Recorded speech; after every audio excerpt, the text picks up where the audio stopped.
Alright guys, welcome back to VALORANT News. Big roster updates as well, especially now beginning on the tier 2 side. Big rumours emerging that indeed M80, after finalising 4 of their 5 players over the last few days, may well be looking to get BcJ, former XZ and former Evil Geniuses player of the most recent season, into their roster as the 5th man, if the trials go in the way they're expecting them to. Loads of other updates as well. Very much enjoy your thoughts in the comments below. Hit the like button if you enjoy. Subscribe if you're new as always, I greatly appreciate it. Poor FNS here as well, absolutely going through it here on Lotus, gets completely blasted. Like, yeah, the chaos of Valorant knows no bounds really at this point. But speaking of some of the agents, Deadlock is rumoured to be catching a buff in the near future. This shouldn't really be a massive surprise, because when Deadlock was revealed, especially with her ultimate, people thought, oh damn, this agent's going to be really good, like in 1v1s, impossible to stop and all this stuff. Turned out, wasn't really strong at all. Nobody ever used her, especially at the World Championship. Was pretty much the only agent. Maybe even Phoenix got some use, I don't know.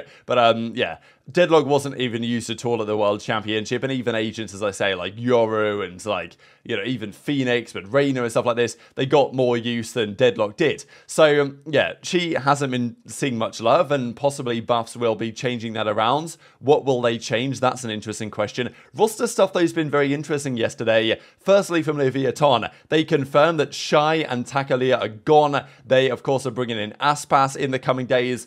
Actually, I think possibly tomorrow. It might be today. The rumours are very soon. Aspas is going to get confirmed here. And the other name, of course, is Tex, right? Who was formerly of the Guard, then maybe was linked to going to G2, which is the new Guard location, then was linked to NRG, now potentially is ending up on Leviathan. So very interesting developments over there. This as well from Loud. So Kawanzan was yesterday removed from the Loud contract database, even though apparently the contract expires next year. So this was the question, why is he gone? What exactly are they playing at here? Why are they making this decision? Because it seems like they were terminating his deal. It seems like what the more likely possibility is that they're working on a contract renewal. We believe he will be staying on the roster, and it makes sense for that to be the case. So it is believed, according to sources, that it's worth reiterating that despite 2024 being listed on the database, his contract actually ended with the rest of the Loud lineups. Maybe that was wrong, and therefore that's only updated now. Renewal is well underway and should be signed soon. So nothing to worry about there if you were concerned that that was not going to be the case. We also have another kind of theory that it is going to be Governor, of all people, joining RRQ for the new season. As we see here, like owner of the team, or co-owner of the team, says signed, and then NA, which kind of says North American player. We know that Governor's just got onto this like month-long trip out to Korea. So there might be something happening there, right? So definitely stay tuned for that. That'd be a wild timeline if that actually occurs. Also, roster updates here from Turtle Troop. Now, I'd love to say that Turtle Troop have signed Moose and B-Dog. The reality is they ain't signing contracts, you know what I mean? Because it's a free agent organization. But still, these are the guys coming in. So Moose and B-Dog. B-Dog's been pretty impressive, I think, lately. So that's going to be their most recent roster. And yeah, hopefully they do very well going into the new season as well. We've got to talk about some drama, though. Before we get into that, this from Doom Bros, the coach for Na'Vi Valorant, says, I'm walking on water, which I think is one of the things that Artis likes to say. So it's pretty much a done deal now. We think Artis to Na'Vi, it makes a lot of sense him to rejoin those old FPX guys now under a new organization. It's pretty clear, of course, that CNET is gone to Foot Esports. It only makes sense. Now, this was the drama, though, on the Team Secret scrims. So this player, Giansanity, was practicing with Team Secrets and is, I believe, no longer practicing with Team Secrets because they seemingly decided to go a different direction instead of getting this guy into the team.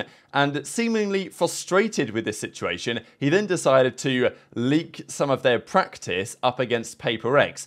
Controversially so, actually, and neither team will like this to be the case because these practice games are intended to stay private, especially when you start to see certain players, such as Mindfreak, on different agents that they would normally use, leaking compositions. Now, yes, this is practice. This is after certain new map updates here, for example, on the Breeze, trying out some new practice things in the compositions. There might not be anything massive to glean from this, but it's still controversial when players have practice VODs leaked that they don't intend to be the case. When you start to see players like Mindfreak on the Sky, which, we haven't really seen before. But as I've said over the last couple of weeks, most teams, including PRX and, definitely Evil Geniuses the most recent season, NRG will probably do this as well, to be honest, and FNS, this is certainly his intention, is to have a very versatile set of players that can run pretty much anything, especially as we saw with the likes of Demon 1 and Ethan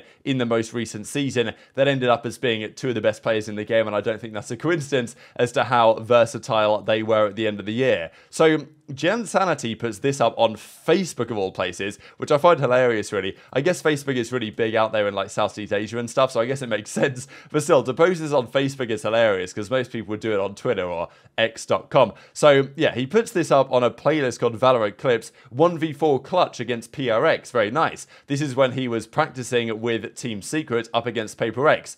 Not like it matters, it's practice. Okay, nice 1v4, mate. But what are you really trying to prove here is not in a proper game or anything. And people were generally not happy, for sure, that he posted this scrim VOD and leaked it without the permission. So this is what it looked like, 1v4 clutch against PRX, facebook.com, and you could go and watch this at the time until this morning. This content has now been deleted. So he decided after probably 18 or so hours that it was up, that actually it's probably worth taking this down because it didn't look good on him, it didn't look good for all parties, and even Matt here, I'm not going to try and pronounce the surname, that probably will go disastrously wrong, who is the president of PRX, said that, yeah, now we know about that this has been leaked, and this guy now is basically going to get blacklisted from scrims, I imagine, right? This Gen.G player who was with Team Secret, I'm guessing they went down a different route with their roster decisions, and then he was kind of frustrated and thought, well, you know what, I'm better off, if I want to get another spot, I'll put this clip up, it maybe look good, and then the teams obviously aren't happy about this, neither PRX nor, of course, the guys themselves on Team Secret as well. So yeah, definitely affecting his career, this one, I'd imagine, because teams don't really want to play with a guy that's known to leak scrim VOD. In other esports, like, it's maybe not the biggest deal leaking some of the stuff from scrims, but when you've got compositions in play, when you've got, ideas that are being seen in practice that aren't meant to be public for other teams to look at, then it causes serious issues, and it's definitely an etiquette thing that you're not meant to do this. He's realized his error, I imagine, but it might well be too late on this one. So let's talk about this M80 situation. The majority of things happening in the Tier 1 Valorant scene we know, or at least we're pretty confident what they're up to. M80 though, and the Tier 2 side, this is where it gets interesting, because there are some really solid teams being put together right now with the intention to win Ascension again. Of course, they tried to win Ascension last year. They came very close, but with no cigar at the end of the day. M80, we know they are re-signing Koala Noob, Xander, Nismo. They're all coming back. But Nitro, of course, former CS Pro, former 100 Thieves Valorant, is coming in seemingly as their in-game leader. This squad on paper looking very nice, but of course they needed a fifth man, and we talked about some of the rumours about the fifth player quite a while ago, whether it could have been some of the guys that were briefly linked to 100 Thieves. We think that EU is going to be their man, but there was also Com linked over there, there was also BcJ linked over there, and I did say quite a while ago now that BcJ was the name that it was going around as a potential rumour, and now apparently that is the case. They're at least going to try this out. There's no massive hurry here, I imagine. Depends which other teams are looking, but if there's any player that isn't going to get a Tier 1 spot, or if they are in Tier 1, they're going to be on the substitute bench somewhere, they'd probably be very interested in this M80 final position on the team. And they can play their role, or they can be super versatile, whatever. But the belief is, according to James of F, that they are trialing BcJ as their final player. There's no agreement yet, quite, but it will rely heavily on trial results. If it goes badly, they'll call it a day. If it goes well, then they'll probably sign BcJ. So I think this makes a lot of sense. Would be really cool to see a bit of a BcJ redemption arc, right? Because last season was massively controversial when BcJ was dropped by Evil Geniuses, benched by Evil Geniuses, Demon 1 comes in. Bringing Demon 1 in was not the controversial part. I think everyone realized his potential. Getting rid of BcJ of the options was controversial, to say the very least, from Potter, but it worked out spectacularly. And, I'm sure if you're BcJ, you're thinking, damn, I can't believe it. They dropped me and now they're winning champs. Like, I'd be fuming, I'd think, if they just dropped one of the other guys and I stayed, Demon 1 would still be godlike and would have won champs. perhaps not necessarily the case. The team that they had at the end of the year was spectacular. Maybe BcJ wasn't the right man to make that happen. But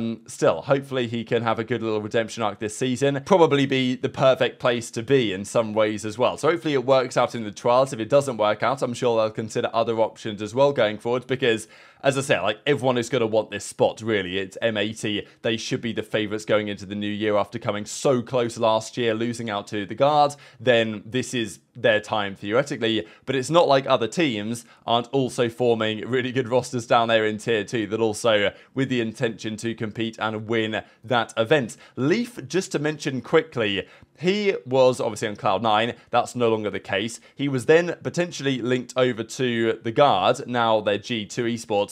This is likely, I think, that he does get there because Tex was linked there, then he was to NRG, then he's still a Viaton. Then we had Jorgamo as well linked over to G2, but that seems somewhat less likely if indeed he is going to stay under the contract gel of Evil Geniuses. But then again, the rumour was yesterday that NRG had successfully done a deal for Ethan, or at least that was basically happening or very close to happening if they can get that deal done. So if they're selling Ethan Evil Geniuses, you'd think they would also be willing at least to sell Jorgamo, and that's maybe where Leaf could find himself in a tough spot with limited opportunities remaining on the table. Just to mention before we close out here, the tickets for the Game Changers World Championship, of course, lots of drama on this over the last few days in the qualification stage. Sao Paulo, Brazil, November 28th, December the 3rd, and the tickets are available in a couple of days' time on October the 16th. So if anyone wants to tweet your thoughts in the comments below, hit the like button if you enjoyed,